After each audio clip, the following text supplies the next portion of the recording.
All right, well, we are back with the Best Facts Apologetics Answers show, and I'm back in the studio with Grant Bresett.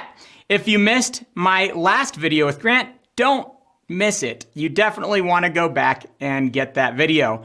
We talked about a great way to share your faith.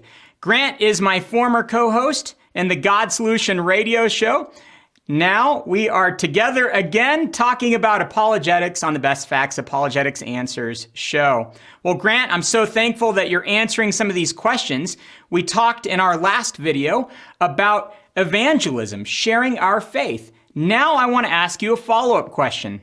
What are some of the main issues that come up when you share your faith? So you're sharing your faith. What issues do you have to address? So there's a number of issues, but one of the very first ones that I'd recommend getting comfortable with is works versus grace. The salvation from God is a free gift that people accept or reject, and we're simply giving that opportunity to people because we love them. We want them to know Christ and taste and see that the Lord is good.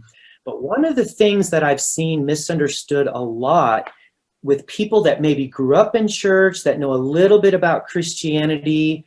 This is also true with Mormons and Jehovah's Witnesses. It's true with Muslims. It's true even with some of the Orthodox religions, Greek Orthodox, Russian Orthodox kind of gets into this a little too. So works versus grace is one of the issues that I think we can get familiar with, and it'll help give us confidence as we go out and witness. Here's the bottom line. Salvation is a free gift from God. Ephesians tells us that we're not saved by works. But knowing this, people aren't going to say this to you, but they're going to have this in their mind. And so that's why I'm kind of bringing it up, is it's a stumbling block that they may not verbalize. Most people think, wow, it can't just be that easy. I can't just accept Christ as Lord and Savior. Well, first of all, it's not necessarily that easy to die to yourself and give up. In a sense, it's easier said than done. But people in their mind are thinking, wow, I should have to go to church. I should have to tithe. If you talk to different offshoots of Christianity, they will say you have to be baptized to be saved. The Mormons will say you have to have a temple recommend. There's always a list of works out there that have to be done in a lot of groups for you to be saved or to go to the highest level of heaven.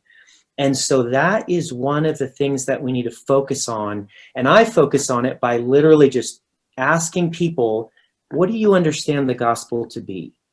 What do you have to do to be saved?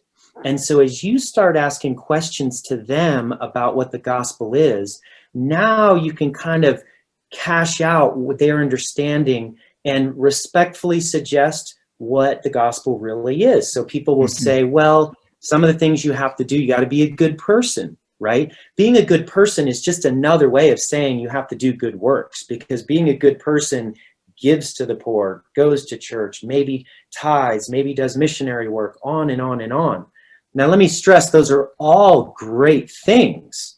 But Nate, as you know, we're going to serve God out of our gratefulness of being saved. We're going to be justified and freed from the penalty of sin. And then we're working in our sanctification, working to be set aside by God and growing with God, knowing I'm never going to be sinless, but as I mature, I'm going to sin less.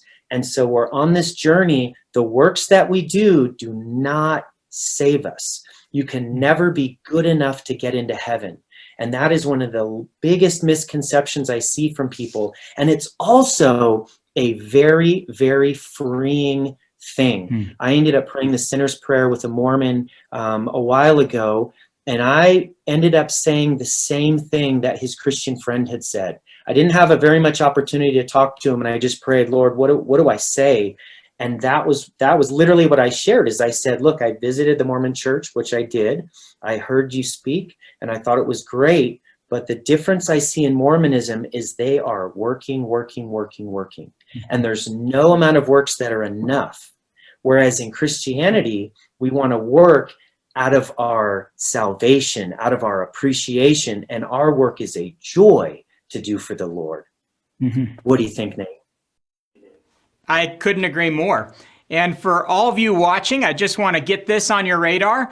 The GCA team is currently developing a tract that will focus on this very issue. For all those that think their good works are going to get them into heaven, we are soon going to have an exceptional resource to help deal with that question. Well, Grant, we're going to have you back to ask some more questions, but thanks so much for doing such a great job with that one.